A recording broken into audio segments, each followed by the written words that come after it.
good evening to you and welcome to this program of Walter Rodney Groundings. I'm your host, Deon Abrams, and on this evening's program I have with me Brother Tacuma Ogunseye. I want to welcome you to the program, Brother Tacuma. It's always a pleasure to be here with you, Dion. People might be looking forward to Brother Alexander and Brother Trotman giving them updates on what is happening at GCOM and at the conference center, but they're pretty tied up. So um, once they can snatch some time, possibly they're gonna come by so that you can be given that update. But the news is filled with a lot of information on what is happening, and even the social media. Um, there are lots of things that are being said by many sides, and so you have to be able to decipher it. I mean, the biases are clear. Once you have a certain bias, you present certain information, and then. But nonetheless, we're getting there with the national recount, and we're hopeful that at the end of it all, we're going to get a resolution to the issues. But before we deal with those, what is happening, the COVID-19 situation seems to be getting a bit dire. What is really, are Guyanese not listening? What is really the cause of the spike in the numbers? I really don't know for sure, because spike depends upon how many people you test, Mm-hmm. and as you test more people, you will find more evidence of the virus. So it is hard to come down exactly where the problem is. Whether we are getting greater transmission from persons to persons, or we're just finding greater numbers that we've already had. But generally, Guyanese are not they're not adhering enough to the social distancing or the physical distancing. I think that is one of the major issues we still have. Mm-hmm. I think that with more police reinforcement, I get the impression that at least in the city, there seems to be more adherence to the 6 o'clock curfew. I don't know what is the situation in other parts of the country, but citizens are still yet, a large number of citizens, put it this way, are still yet to do the right thing. Mm-hmm. There's still a lot of reluctance. People believe that this thing ain't happened to me. Yeah, that kind of tendency it happened to me. Until it happens. Until it happens. And then, yeah, but I mean, there are still people who are having gatherings, parties, and so on. I think the police should lock them up. Mm-hmm. It's not necessarily but these house parties and these things, but they don't understand that the gathering, and it poses a threat illegal not only to themselves and their family, but also to all persons, the health workers. When more people come down with the virus, the health workers are more exposed. Yeah. And we don't have our medical facilities can't really take a real significant increase in numbers. We would even have burial spaces. Well, that's another thing. So we don't want it to reach that point. Yeah, but imagine the United States of America. I noticed that one funeral parlor was so overwhelmed that it was actually using trucks on the road to store bodies. Yeah. I mean, they had run out of space, basically. And many parts of the world, they're burying people like animals in mass graves. We don't want that to happen in Guyana. Yeah, but the surprising thing is that, I mean, you reading so much about this thing in the news and so on. I was surprised even recently reading on Facebook that one woman went into the bank and she was saying that when she told the woman that she hadn't a mask and that she should keep her distance, the woman said, "Man, what's tripping is you're saying this thing is not really true, it's some kind of, I don't know, why is it that people are still, having this perception that this thing is not real, and there is so much information out there on what has been happening." I really can't answer. I really can't answer, but I'm being told. I mean, I am not on Facebook, but I'm being told that on Facebook, and so there's a lot of disinformation and a lot of conspiracy theory Yes, yeah, I know. and all kinds of things. You know, that's U.S. government or Chinese government. You know, pull a hooks from people and all kinds of things. You know, I think some of them was just seeping in. Possibly, but the Yeah, I don't evidence know. of people dying. It's overwhelming. You know, So you, it's- you can't run away from from that that. fact. Whether it's conspiracy or not, You know. the fact is that Yeah, people are they're dying dying, from you know. whatever has happened, and people got to take it seriously.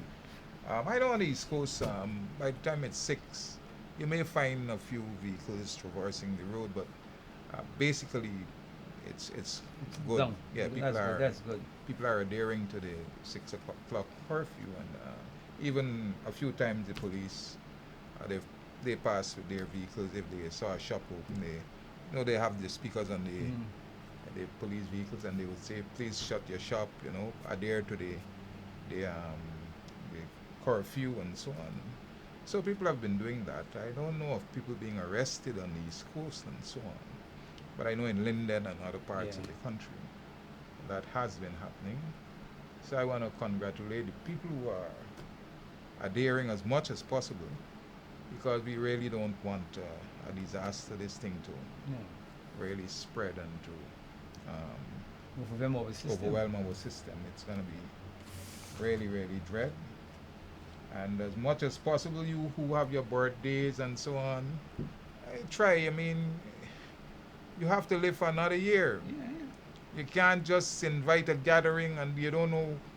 You can't assume that even family members are. even yourself, you even can't yourself, assume that you don't have you it, got the virus. right? But So, sometimes you don't show up early. well, The that is the systems thing, are right? strong. And then there are people who are basically asymptomatic, Yeah. right? So they don't show any signs, Thanks. right? So you can't assume, right? So please maintain your distance. If you have to, wear your mask when you're in public and so on, so that this COVID-19 situation can be brought under control. I know we have the CXC has announced that for students who have signed up for the exam this year, that the exams will be written in July, and they are firm with that. Some countries like Barbados, Jamaica, and I noticed some students here have registered protests, but CXC is adamant that it will hold the examinations. So students, you have to be prepared as much as possible. I know it's difficult. The ministry has been trying to, get teachers to get in contact with students and to send them work online and so on. But that's in Guyana. That is really, really. What percentage of students will have computers Well, that's it. I mean, and you can't. and internet access? Well, that's the point. So, I think it's a futile effort. It's the few who have the advantage are going to make use of it, but a large majority of students are going to be left. And that is the poorer, socially Yeah, poorer right, students. and they're not going to benefit from it. So, the last thing I heard that they were thinking of during June to have the students go to school and so on. But I don't know, with the new idea of a total shutdown, how that will manifest itself.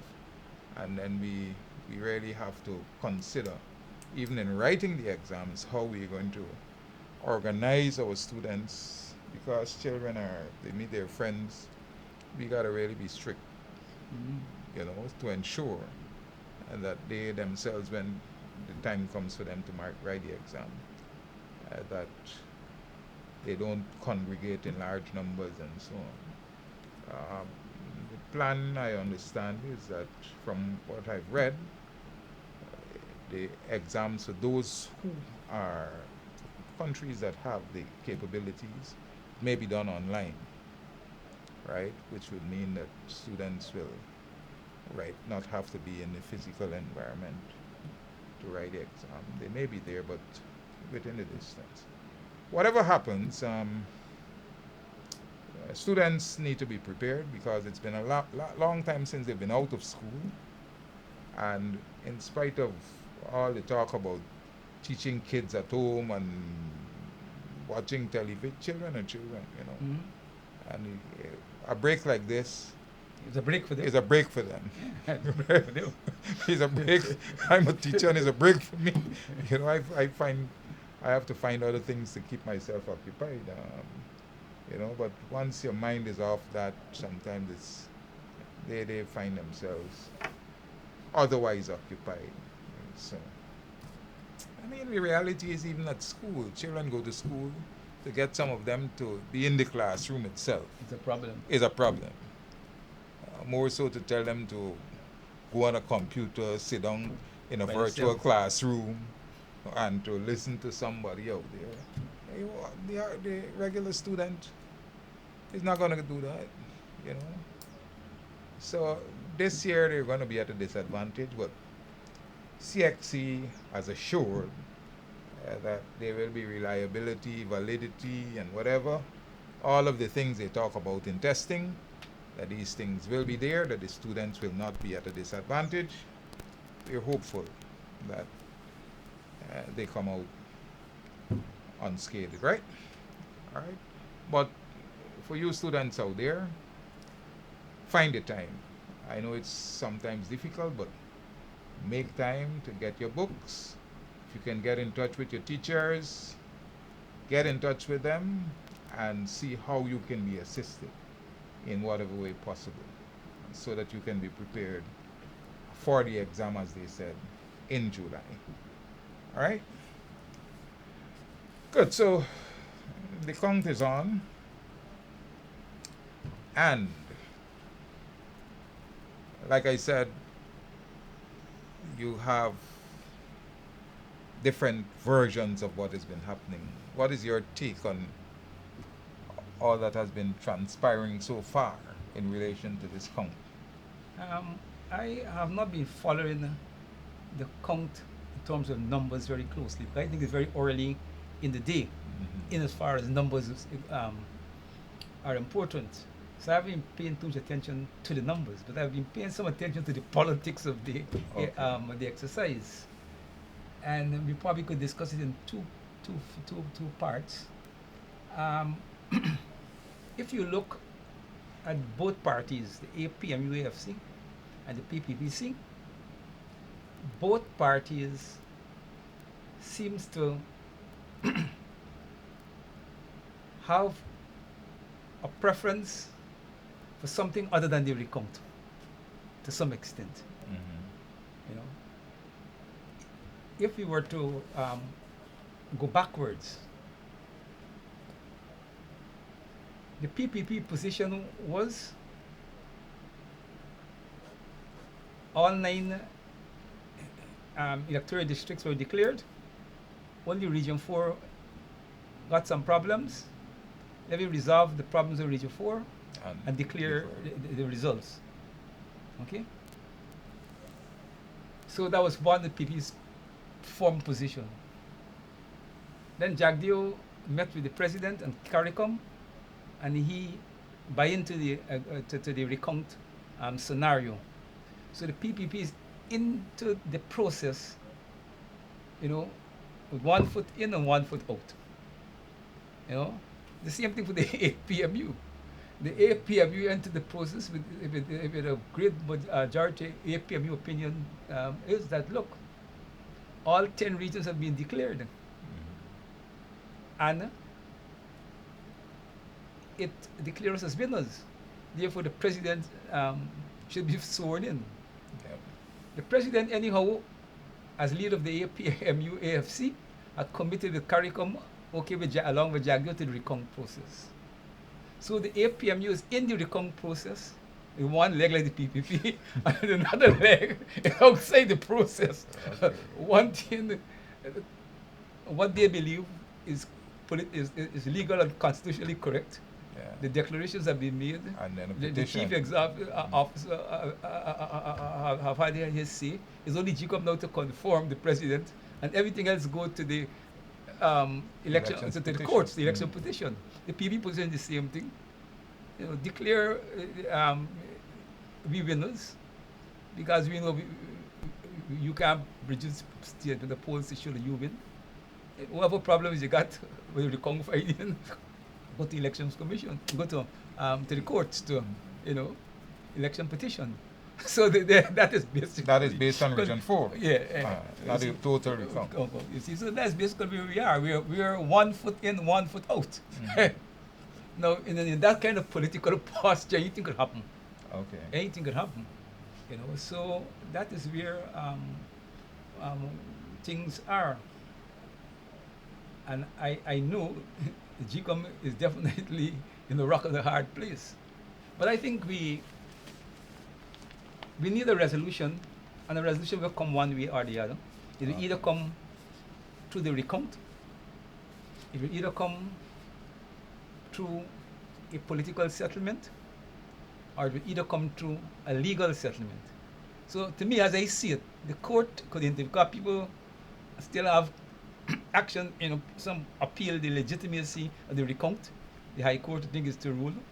Okay, you got a process. And if the court was to rule against the recount, that is not legal. Okay. You understand? It stopped there or there. So it seems to me it's three possibilities we're facing: a court disruption, a results from the recount, and a political settlement. So it could go anyway. I can't tell you where it will eventually come down, but that is how I see the situation. But I think it is good that we're having the recount, because people are beginning to see that the PPP victory is very questionable. I have tried not to speak too much on this matter. Okay. Very in the earlies, because I didn't have access to the APMU statements of polls, and I wasn't prepared to swear on the PPP statement. It was no day. Okay? And then, as the thing prolonged, I became convinced that statement the polls are irrelevant. What is irrelevant is a recount. Because the only real statement the polls you could really pledge on in this scenario would have been GCOM statement the polls. So whether the APMU show me their statement, the polls or PP show me their statement, it is irrelevant. The only one that matters would have been GCOM. And since GCOM is showing their own, the best thing is the recount. But I think that the good thing about the recount is that it is showing up a number of irregularities and some questionable happenings in the election process, and is opening the process to more scrutiny, which I think is helpful for the country, because you see, there is a narrative that skullduggery was done only by the APMU, AFC. We're beginning to see in the recount process that the PPP also engaged in skullduggery. And I guess by the time they end this process, the nation will be better placed to understand, what is the true situation as it relates to the elections and the behavior of the political parties. I mean, you were saying that the recount has been revealing that the PPP has been involved in skullduggery. What are some of the things that have been highlighted so far in the recount? Even though I'm not paying the kind of attention yet as I ought to pay, you had dead people voting, you had overseas voting, you have the absence of affidavit for people, who's supposed to present affidavits to vote. You have, when the APMU people object to certain behaviors, the officers who conduct the elections in that area override, So there's a number of things that have been coming up, and I'm informed that more to come. The APMU is claiming that they are showing all of the, they know that other things are going to be revealed. But I think those things are important, because what the agreement with CARICOM is a recount to determine the credibility of the elections. Okay. So it's not just a recount for the recount's sake. We want, and the foreign observers and the diplomatic community have been making credibility of the results paramount. Okay. And you only could get the credibility of the results and the credibility of the elections if you look at it from a systematic approach. Because the PP only wanted to deal with numbers. So I think that the fact that we're highlighting these discrepancies and the irregularities and so forth is opening up the system to scrutiny, which I think is critical for acceptance of the results one way or the other. But I mean, you're talking about credibility and so on. Okay, so you mentioned a number of things that have been happening. Before we go to the credibility question, the last thing I've heard is that the APNU was complaining that in Region 5, when they started counting, that one of the boxes had nothing in it except the ballots. That a number of ballots for the APNU did not have the 6-digit stamp on it, and that there was some agreement that once these votes could have been identified as going to a particular party, that they would have been accredited to that party. But now they're saying, raising the question of the legal ramifications. Who's raising the question? Apparently, possibly the PPP or something. That it's legal tenet for this digit to be on the ballot, that it should be stamped and so on. And so a number of votes that should have been given to the APNU, the ballots were not stamped, possibly deliberately because of the number. And so now they're to deliberate on what to do with these ballots in Region 5 that should have gone to the thing. We also have in Region 1 where the PPP's vote number would have been decreased, from what I've heard, by some 2,000 votes and all of these things. But when you begin to, the thing is, you get a sense that a lot of propaganda is coming from, I don't know if Mercury is still involved, because in spite of all these things that might have been highlighted so far, the PPP continues to make it appear that, well, look, the contention is Mingo and Region 4. Everything else is election petition. There's the logic. Yeah. So and that wouldn't change, In this battle, this two-side scenario at the level of the propaganda and the war for public opinion will continue right down to the bottom. So don't expect neither side could afford to give ground. Okay. So we in fit. And I'm glad to see the APM UFC seems to be up in the game. Right. I've seen more of the dominant personalities have been engaged in the process, because you had all the time you only hear the PVP people, you didn't hear the APMU people. So you hear the APMU people now begin to speak out and to try to carve their narrative. But I think it's a good thing. The country needs both narratives, and we need to see how the process will unfold. Because I'm telling you, the stakes in these elections are high, and nobody going to concede defeat if they feel they're cheated. All right. So we into it. So where does that leave us as a people? This I'm saying. It leave us with the three hypothetical resolutions. No, I'm talking about the reaction of the populace, because they get a sense that, for me, the PPP is willing to stir up, some kind of animosity with their supporters in the country, because they have shoveled it into their heads that they've won these elections, and come what it may, you got outlandish statements like, I would swear in Irfan Ali and make him president. You allow this chap to mouth off a whole lot of crap. But you can't stop them from speaking. You can't stop them from speaking, And I think both sides have to keep their support base updated. Yeah. I mean, the opposition, I mean, whether they like it or not, opposition always have to do more work, I would say, to keep the base up on it than government. Maybe your government has some other leverage advantages in the equation. So a government ruling party probably don't have to fight the same way as an opposition party. But at least you have to fight enough not to let the opposition party narrative dominate on the scene.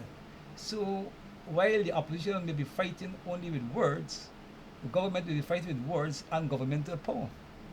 Okay. So that's the reality. All right. So the the narrative of both sides, each side's narrative is out there. Each side is a winner. Right. Each side is a winner. It's And Jacob or Jacob. yeah, the supporters have battled down. To that. They have battled down behind, because regardless of what evidence seems to be coming forward, you have those trolls who are there all the time on social media, just putting out stuff and totally ignoring any other revelation that would have come forward. They're not even acknowledging that these things have happened. But they're just pushing their side of it all the time. You mentioned that the parties are 1 foot in, 1 foot out. I noticed that the Attorney General has said recently that really, like you mentioned, that a declaration was made, and basically that we should not be abiding by any recount, any results from the recount. But Amna Ali has said that the party will stand by whatever comes out of the recount. And that is the presidential position. That's That's it. the president position too. Uh-huh. So you see the reflection in both positions, so that's what make it interesting. But at the end of the day, some position will be out. Okay. Some position will be out. But you clearly have two sets of Different positions. sets of And it's in both parties, Mm. Yeah, because I mean, I've heard that some people were, telling the top echelons of the PPP to concede, but with a man like Jack Dio, You're going to the bottom. You're going to the bottom. nothing like that is going to take place. Please. Yeah, but one thing, before we, just on a side, I noticed that they've mentioned that Jack Dio might and other members of his party might have contracted the COVID-19. We don't have any thing, but he has not been appearing in press conferences as he should have. And people are saying that, if he does, then disclosure should be made to the public, and that he really should not be at these press conferences. I know once he did have a virtual press conference, but at one of the conferences, he was seen coughing and that kind of thing. The president was ill. He disclosed his illness. The prime minister of Britain was, the British prime minister was ill with the COVID-19. He disclosed. All of the other persons of international repute. Russia, the Right. prime minister. Right. But we, Guyana is Guyana, Mhm. I don't know what is the principle that the COVID-19 task force is working on, where the private hospitals have to report to the agency all positive persons. okay. So if anybody, whether it's Jack Dio or it's me, if I'm being diagnosed in a private hospital, I think there must be some way to report it. And if that report is made, then I don't think one could complain too much.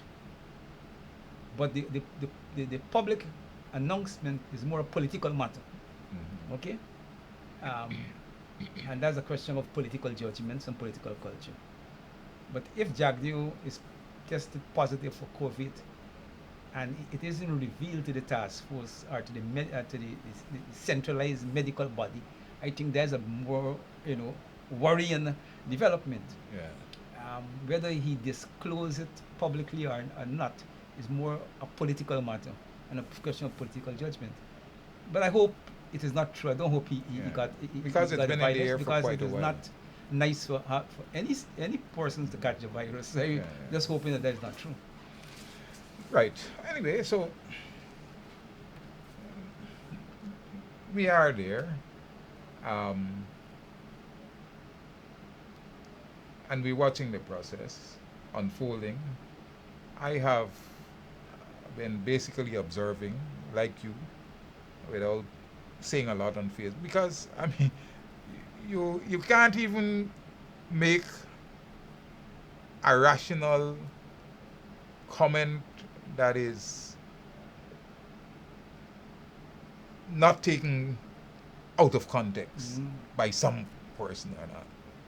So I've watched, I'm reading what people are saying, and I'm internalizing and I'm making my own judgment and so on. But like you have pointed out, these revelations that have been coming forth are important, and I think at the end of the day, they should set the stage for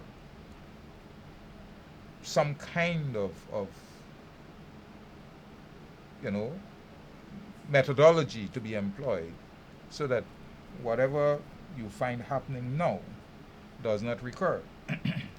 But the question of credibility, if we go back to that, you mentioned that the diplomatic community has been saying that credibility is what they're after.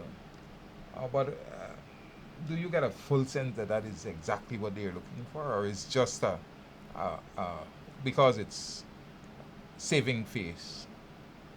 Well, it's probably both. Mm-hmm. Um, they have to base their position on something. Yeah. And if you're an observer of elections, surely credibility and fairness is the standard thing to which you base your judgment on. So I think they will have to say that. What is their real political Agenda. agenda or objective is a Mm. different Mm. story. Mhm. And you will have to read between the lines. And sometimes those things don't come clear immediately. You will have your suspicions and you see certain kinds of evidence, but the thing is not fully revealed sometimes months after. So you should never take anything coming from the diplomatic community, no matter how on how even if it look as very innocent, how innocent it may look. It is you got to look at it politically I know. and to try to make sure you're not being caught in diplomatic deception, because that's part of the diplomatic game. Diplomats wouldn't tell you the reason why supporting this position is because it is important for we got something planned and we need Guyana. They won't tell you that way. I know. They would dance around it. You got to But I mean, from what we have been seeing, the response to what has been happening, both the American ambassador and the Canadian ambassador, they seem to have an agenda, and their agenda seems to be basically to have the APNU AFC replaced. And from the Charandas affair with the Canadian ambassador to the American ambassador trying to dictate to GCOM how it should do its work and all of these things, we get a sense that their agenda is regime change. Now, they're talking about their interest in credibility, but do their actions speak to that from the way they've been carrying on? In your judgment? No, as I said, I think on the last program, I think clearly they have overstepped in Guyana. They both as a diplomatic representatives and as observers. I think there have been a lot of overstepping the boundaries. I think both the Americans and the Canadians have come under the type of scrutiny they came under Guyana at present is probably precedented in the engagement in Guyana for for a number of years. And from what I see, I think that they're beginning to feel uncomfortable with the engagement. But of course, they represent the countries and they have their national interests, and they will pursue those national interests, even if they're at a personal level, even if they're uncomfortable. They will bite the bullet and they will do what they feel the country and the government expect them to do. And we have to take that as given. And that's where we have to engage it back politically. But has our response as a government, as the government's response to their, not covert behavior, overt behavior, do you think that the response so far has been appropriate and I mean, right in terms of... Well, it's not that the government response wasn't appropriate or right, but my problem is the slowness of the response. Okay. And you see, politics, like everything, it's an engagement that not only what you say is important, but when you say it and how you say it. And sometimes this government is slow, to come out of the crease. They play up on the back foot all the time. They go backwards, rather than to come forward. And a lot of times the problem is that they're not frontal in their positions and they've been reacting. I mean, let me look at the Carter Center scenario. Okay. Carter Center and the National the Republic or something there. Now, personally, I got my personal opinion, which you may go to if you hear at some point in the discourse. But let me look at the government response. Okay, Carter Center have been engaged in all Guyanese elections since '92. Regardless of what the government think about them, we have invited them to this last elections. They have been invited by Guyana Elections Commission. The government have conceded their presence. Now the election process is not completed, and the government is under the Carter Center. They have expressed an interest to return to Guyana to continue observing the process. Now, the entry is being prevented. First, we heard from the Minister Ramjatan. He said that this matter is not under him. It is a matter that's being addressed by the President. So he's saying the Ministry of, we don't call it Home Affairs anymore, Ministry of National Security, what do we call it? National Security. Yeah, National Security. Okay. Is not dealing with that matter. It is the presidential office is dealing with that matter. So that was the first government response to the accusation that the Carter Center is being blocked from coming into Guyana. It takes days before you get a government response. Then you get a government response that say, look, the government ain't got no problem with Carter Center, return to Guyana. The problem is the covert board, okay, or administration. That they got some problems there. And then you hear Carter Center say, well, okay, if it's a question of testing and so, we're going to get our people test, and we get the people test and we apply. Then you hear from the government another story. You hear from the government, part of the problem is the COVID concern, and part of the problem is that the government of Guyana is confident that CARICOM is capable of administrating the process. Now, that latter part is a political position of the government. It is not a question. First, we start with a COVID problem, and then we end up now with a COVID problem and a governmental position. Now, my position, politically, I think it is folly for the government to deal with the matter that way. If you have a political attitude to the Carter Center, you don't want it to come back, say it up front and take your licks. Because you're taking licks Yeah. all down the line. You're taking licks when when Ramjatan say it didn't fall on the president, you get the licks. When I think Harman spoke and said the government ain't got no problems with it, it's the COVID board problem, you get licks. And then Then when you come back now, you admit that the government got problem, you get more licks. The American embassy released a letter Yeah, you know. that was written by the president. Yeah, but my point is, you're taking licks 3-4 times for one thing, whereas in politics you have to be decisive.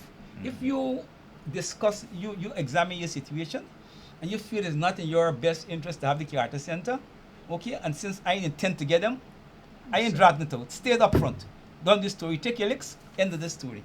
But don't drag it out and taking licks 3-4 different times, and then you still got to say what you got to say and take more licks. I think that is not good politics.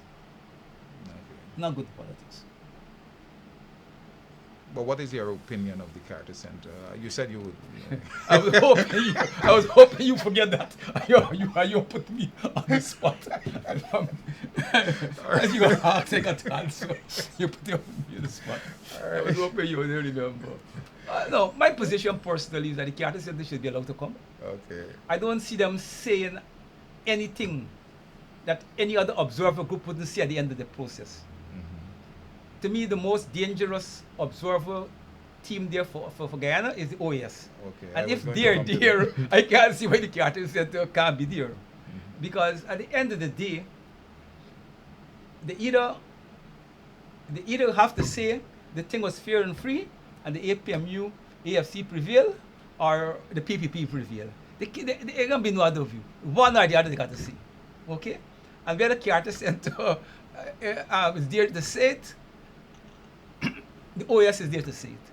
So my point is that I would not take licks for something that ain't bringing me no benefit. And if I had to make the decision, I'd be political in the decision. Okay?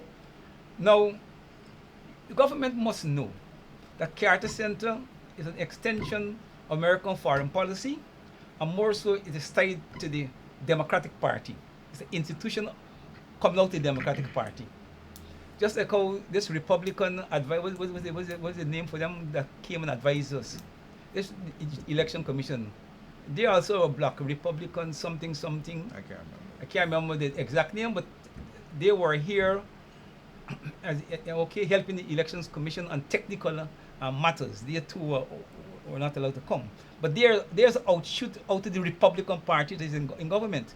So you have Carter Center from the Democrats, the Republican Party represented through this institute. Now, if I were to play politics, the Democratic Party must know that Trump's attitude to Guyana is tied with the elections in November. And they must be uncomfortable with Trump using Guyana against them in the elections. Therefore, I will calculate, look, I can play divide and rule. I let the Carter Center come. I've been over to the Democratic Party, saying, you people come. I probably let the one stay out. I will not let both of them out and let both of them have common ground to fight me. Okay. You understand? So politically, I would have created division in the ranks.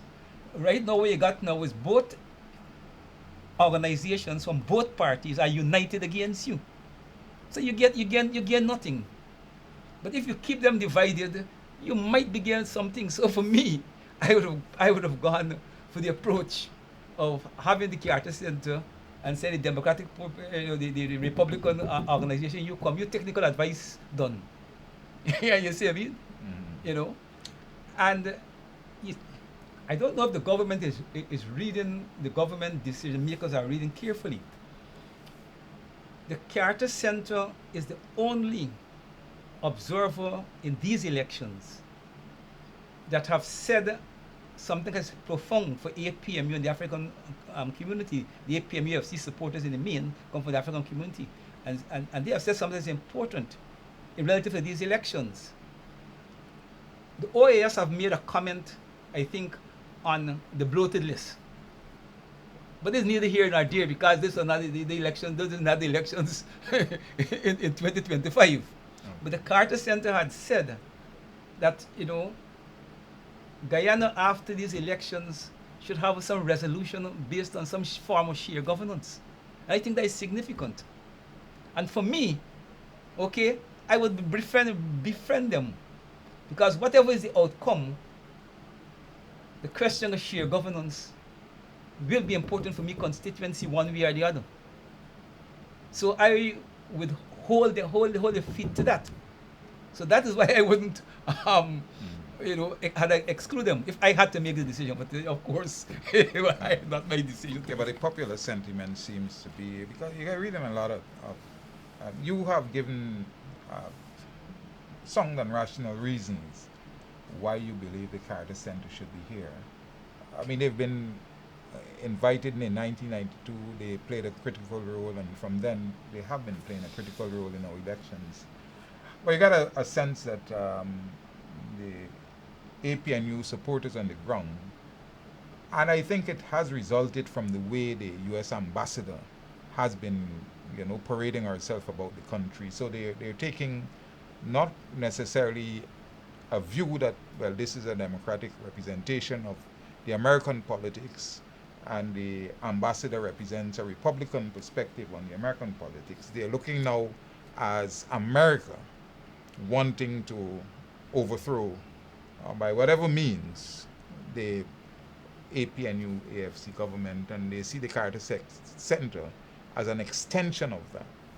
And so you have a lot of comments that suggest that, well, look, they're not needed, and like the president said, or the APNU would have said, the CARICOM team should be the agency to basically play the critical role in the regional affairs of CARICOM. It's two responses. I understand the masses' perceptions, but we as political people have to have a deeper understanding of these problems than what the masses will have. And the massive perception is that the Americans, are here to bring about regime change, and Carter Center is involved in that. Now, the question is, would the absence prevent regime change? Will the absence change American policy? I don't know. You got to answer the question. Will the absence change American? I don't think the absence will change American policy. Okay?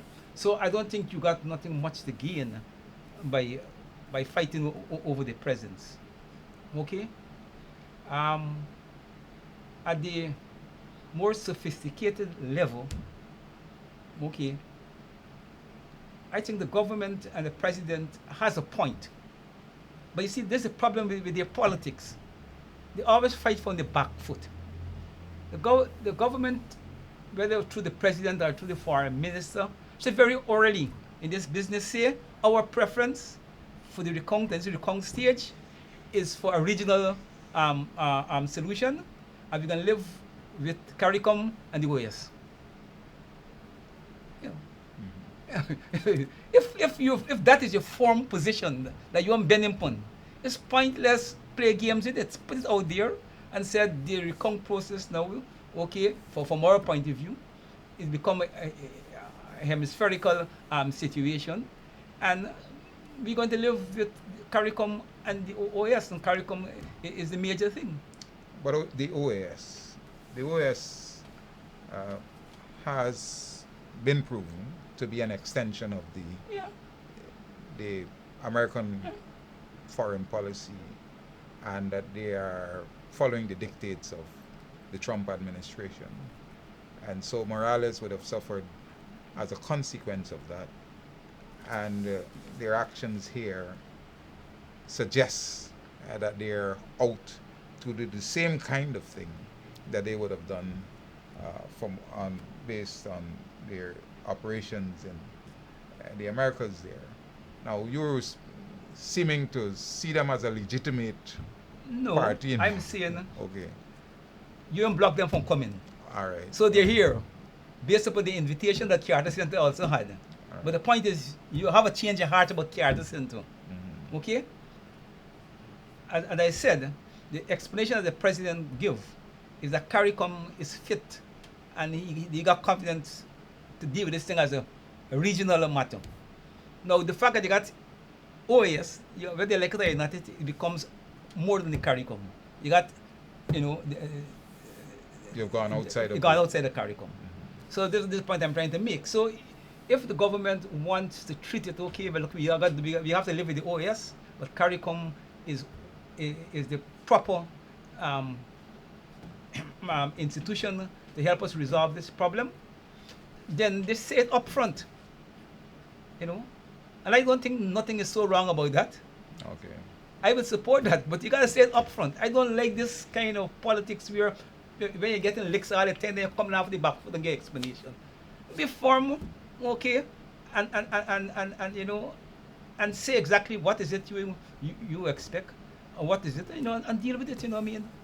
I quite understand where you're coming from, because people are left to wonder at times what really is the government's position on many of these issues. The silence sometimes is so deafening that you can't even come up with a defense. And then one side says something, and says something sometimes. You can't even defend them because you don't know what the thought process is until they come out with something that gives you some idea of okay, well. But the ability to react, on the spot to these things and in a timely fashion, I think is critical and crucial. Very critical and crucial. Because it doesn't only, establish the government's position, but it also gives the supporters of the government a position that they can carry. Right. And fight with. Yeah, and fight with, But when you have to be worried, you don't know. You're afraid that you may give a comment and then when you stick your neck out, you hear the different story. Totally different. So I quite agree with you on that score. Because if they came out and say, look, in this phase here, we committed to CARICOM playing the major role. We passed the first stage, and we don't think Carter Center is helpful. Whether I agree or not, I would defend it. Because I think CARICOM ought to have a special role. Yeah. But if you're going to let the OS, which I believe is more hostile than the Carter Center, stay, then you create some problems, Yeah, but the OAS, we should have possibly we can come back to them next week. We're part of the OAS, so that's the problem. It's part of CARICOM. I know we're part of the OAS. But Bruce Golding and his offerings, his behavior in relation to these elections, we've had, I don't know, what are your thoughts? As we said before, the man is a PPP, fronting for the PPP. Mm-hmm. I think he probably got some great assurances from Jack Dew, in terms of public, don't know these chaps do. There are a lot of private economic transactions, Guyana is set for great things, and I think everybody wants piece of the action, and probably he's trading off his political convictions, for his personal gains. And I know he had some problems with a drug lord while he was Prime Minister of Jamaica. Mm-hmm. And he and the Americans had problems. Sometimes the Americans are squeezing the tail, and now he got to dance the tune in order for them to go easy on him. I don't know if all kinds of possibilities could be played out here, So he's definitely in the service of the PPP and the Americans. I'm convinced about that. Yeah, but I have, you make these statements, but the relationship between Jack Dew and Golding, Jack Dew has been part of a drug cabal also. Yes. Golding defended the scope to the hilt, to the point where he had to demit office as Prime Minister. And during his reign, A lot of people don't know that he and Jack Dio were actually very close Yeah. associates, to the point that many times I am told, I don't know, it is alleged that when we believe that Jack Dio is in Guyana, he's actually in Jamaica, Yeah. fetting with Golding and so on. I'm even told that there is a parish or some community that is Jack Dio is patron of, Okay. that would have been under Golding's tenure. So the guys are, it is alleged, very, very, very Close. close, and possibly in their dealings with the underworld may be part of that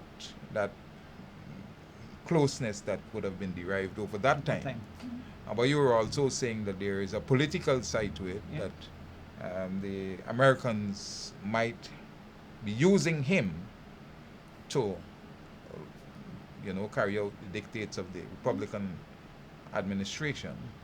And so we see him making pronouncements when the process has not even been in any significant way gone into this recount. I mean, how do you take that that pronouncement? I mean, how?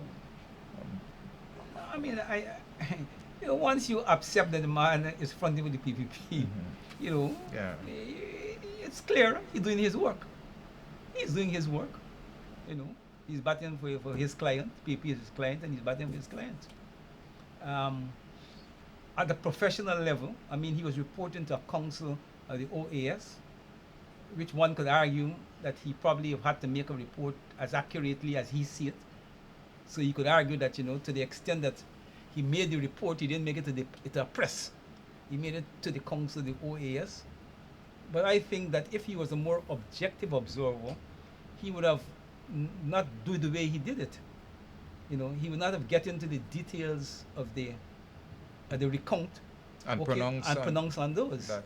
He would have leave that to the final declaration. But he got axe to grind. So he used his position in the OAS and the fact that he had to make this report to be of unprofessional. Yeah, But since he's working for his two masters, but his pronouncement basically suggests that everything else is out the window, and that Mingo's declaration is the sole act that would make these elections not credible and definitively give the PPP the victory in these elections. And how sound is that for someone who is representing, who's supposed to be an impartial observer But he's like, in the process? but we have already Okay. worked out he's not impartial. So you should be he's not impartial. He Alright. come here to do a job, and he's doing an excellent job of what the job that he come to do. He come to help dethrone the APMU and to put the PPP in power. And he's doing his job. It's we have to do our job, Alright, so as the process continues, how would you speak to Guyanese as nationally? Because No, at the end of the day, we have to have a definitive position on who wins, who loses, or whether the elections are whatever the outcome. Something. I think that would better be addressed when we got more time and as we get closer to the final thing. But I would say to Guyanese that we should support the recount. We should pay some attention to the recount, and we should listen to both sides. Okay, and we should try to Make objective. observations, and we should be open. We should be open because at the end of the day, the elections are telling us a lot about ourselves. We don't have time for it, but surely the elections is showing the country very racial. In Indian areas, you see almost 90-95% vote for the PPP, and you probably see the same thing you come to African strongholds. So it is telling us how we stay, and if for no other reason, I think it is important. And have an uncontestable seeing of ourselves, hopefully it would help us to support some solution that would be in the best interest of the country and the best interest of all sides. That is my optimistic expectations. That whatever, whenever it comes down, the country should benefit. All right, so you want to reiterate again? I mean, we're closing down, we're winding up. An approach that the APNU should take as the process continues. I mean, No, I don't think we could do that at this end of the process.